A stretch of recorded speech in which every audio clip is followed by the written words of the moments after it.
All right, I'm gonna sync the audio.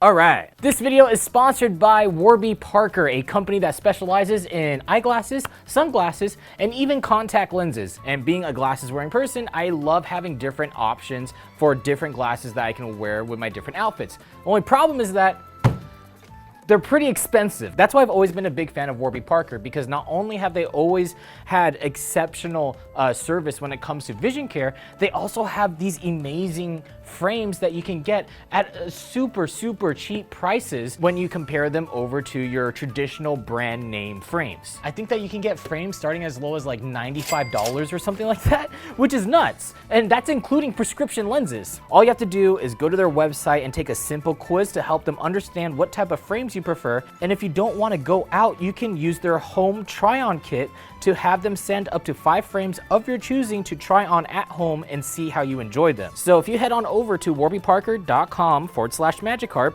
or use the link in the description, you can treat yourself to some good looking glasses and save 15% off of your order when you purchase 2 or more pairs of Warby Parker prescription eyewear, and it could be for eyeglasses or even sunglasses. Thanks again to Warby Parker for sponsoring this video, and let's get right into it. What up, gamers? Doing gamer stuff. If you're like me, you know, you love video games, but recently AAA games really haven't been doing it for me. Sometimes it really feels like most AAA games are hit and miss with whether or not I enjoy them, which kind of sucks. They don't like to take risks. They're usually rushed projects, and more importantly, everything is turning into an open world walking simulator. I mean, what the hell even is that? So instead, I've been playing a lot of indie games because I have a love for the industry. And if you feel how I feel, if you think how I think, maybe, just maybe, you'll enjoy some of the games in here that I personally think are badass. And since the last video I made like this, I loved going through the comments section and picking up some underrated games I can really get into. So keep them coming with this video, and without further ado, let's play some fucking video games. Heroes of Hammerwatch. My God, I love this game so much. If I could, I'd play this game all day. In fact, after I found out about it, I immediately sunk over 100 hours into it in the span of like a week. You cannot purge my addiction. Wow, I've been playing this game for like 8 hours. I should really stop. It's an online multiplayer roguelike bullet hell RPG. Jesus Christ, might as well throw in a back massager. It's like they went, ooh, multiplayer, I like that, toss that in. Also RPGs and roguelikes and paper towels, maybe some coupons for some yogurt. I don't care, just make it a banger. Mix that shit together and boom, you've got Heroes of Hammerwatch. You and your friends go into this town where each player can upgrade their character by teching into different spells, different stats, new abilities. There's a bunch of different ways to build each character. So basically, you select an archetype like a warrior, thief, sorcerer, cleric, and a ton of other ones, and then go into the game to run through this dungeon to try and get to the last level. Each time you go into the dungeon, you're met with hundreds of different creatures you need to fight, and you'll be counting on your abilities and different artifacts to try and clear the dungeon, while at the same time attempting to solve puzzles, finding secret areas, fighting bosses. There's so much content pushed into this game, you'll find yourself playing it for hours trying to figure out new builds and different ways to run through the game. I call upon God! For only $12 in access to 3 new DLCs adding in new levels and classes, this game is an absolute steal when it comes to content. Banger game for the Bang Bros. Next up, Secrets of Grindia. This is a game that I've played on this channel before. No surprise, I never finished it on here because that's just my MO. You know, you'll forever be locked in a cage of purgatory. Secrets of Grindia is by far one of the games I've played where I legitimately wished more people played. Out of this entire series, Secrets of Grindia is the one I hope more people pick up because it is actually a very fantastic game. It's an online multiplayer RPG where you and your friends get together and adventure out fighting bosses, going through mazes, and grinding your characters to become stronger. It's like if you ever wanted to play a game like Final Fantasy, but also have your friends play it with you. That's kind of like what Secrets of Grindia is, which is awesome. The humor in the game is pretty well done, and the combat is simple but also satisfying. Depending on what class you choose, your character can tech into different abilities and upgrade them to your choosing. What's great is that you can always backpedal your build to see if you want to try something new, which not a lot of games allow. At first, everyone starts out with a basic stick. That's it, just a long stick. Don't worry about me just coming around to beat the shit out of this bunny. From fighting huge robots to defeating a giant slime, there's a lot of content here that you can play around with your friends. And if you're feeling it, you can also run some endless wave clearing to see how far you can get. But why do that when you can just run around with bees? So many bees! Not for broadcast. Now, for this game, we're taking a bit of a step back. This isn't your normal video game. Not for broadcast, it's more of a simulator, I guess, type of game. I don't know, it kind of feels like Five Nights at Freddy's, but it's not. Wow, good job, Matt.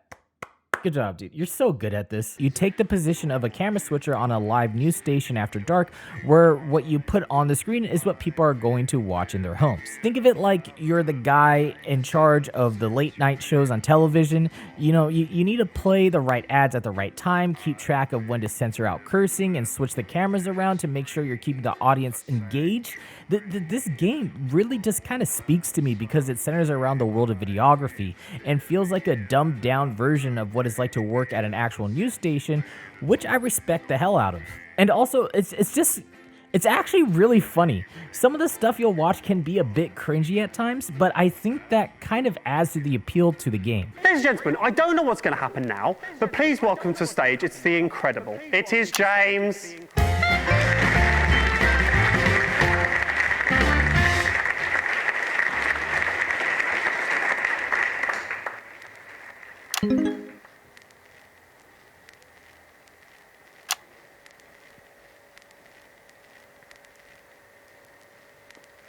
Sitting around at a camera switching booth, just trying to make what you're watching interesting is surprisingly a lot of fun to do, which is strange because it's such a simple game, but if you enjoy the film industry, it's a great and interesting way to incorporate it into a video game. There's some spoilers in here, so I don't really want to go over that, but you know, let's just move on. Let's just move on. Carry on. Carry on? Carrion. Carry on. I think it's Carry On. Yeah, I know. This game was in the Game Awards. I understand. But when I wrote this script, the Game Awards didn't happen, so fuck it. I want to talk about it because it's a fun-ass game. Boy, oh god, boy. Carry On might just be one of my favorite games this year. It's so much damn fun just murdering people all day. I mean, I could go and kill all of them with my tentacles. Or I could brainwash this dude and murder them with my brrr. My god, dude, it kind of feels like No Russian all over again. Carry On is a puzzle Metroidvania-esque type of game where you play as a monster wreaking havoc throughout this underground facility, destroying everything in your path. I'm not gonna lie, some of the controls can be a little bit strange, but besides that, it's one hell of a blast to play.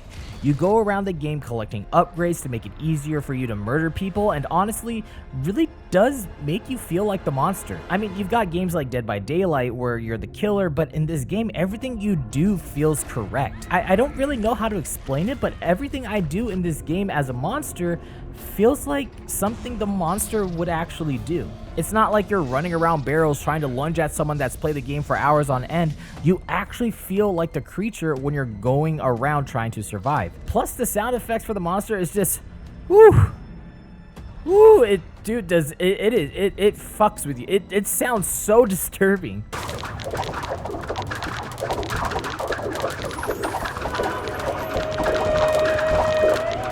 You'll have to fight your way through countless enemies and eat every person that you see to gain back health and become an even bigger boy. All in all, great game, published by Revolver Digital, so you know it's good. I absolutely love it. Go try it out. Such a fun game. And finally, for the last game we're going to talk about, and it's one of my favorites. This is me drumming on. They Are Billions. Now, I know what you're thinking. They Are Billions isn't an unknown game. In fact, it's had a ton of overwhelmingly positive reviews. And that's true. Rightfully so, the game is amazing. But from the last time I made this video, people still didn't know what the game was, which blew my mind because it's such a good fucking game. So I'm just gonna phone this one in and just say, hey, you know what? They Are Billions. This is the game that you should play. If you haven't played it yet, oh my god, dude, you need to try They Are Billions. If you enjoy RTS type games, this is definitely something that you should pick up because the gameplay is one of the best RTS styles I've played in a long time. It's a wave defense where you have to try and save your city from an onslaught of zombies trying to infect it. First, you gotta grow your colony. Then you gotta add in your soldiers, build walls, and try to not let a single zombie break your defense and fuck everything up. This game is absolutely brutal. Messing up can destroy your entire city in seconds, meaning the game you've been playing for like an hour or so just goes straight to shit the second one single zombie breaches your colony. Oh. No! What's great is that it's changed so much since the release. Now we've got a campaign, which is nice. Instead of having everything available to you off the rip, you have to unlock everything by completing challenges and gaining points to let you get stronger. Now, obviously, I don't have any footage from the first 50 hours that I played it because it was so long ago, but when the final wave comes, oh my god, it's horrifying. This game bangs, and if you either haven't played it at all or you haven't touched the game since its release, definitely re-download it and try it again or play it for the first time. There are so many new unlockables that makes the game even more fun. Like, I could honestly make an entire video about this game because holy fuck, I love They Are Billions. Being about $30, the game can be a tad bit expensive for some people. But if you're into RTS games, this is a no-brainer buy. Smooth brain shit right here. And those are the games that I think are underrated and no one really talks about. Like I said in my last video about this, there are so many games out there that you can try and play, it's ludicrous to only stick to one. So, pick up any of these titles, get in there, and start tearing shit up. Also, leave a comment below on games you think are underrated and should be talked about more. And yeah, that's it for today, and I'll talk to you guys in the next video. Bye-bye. Squeeze.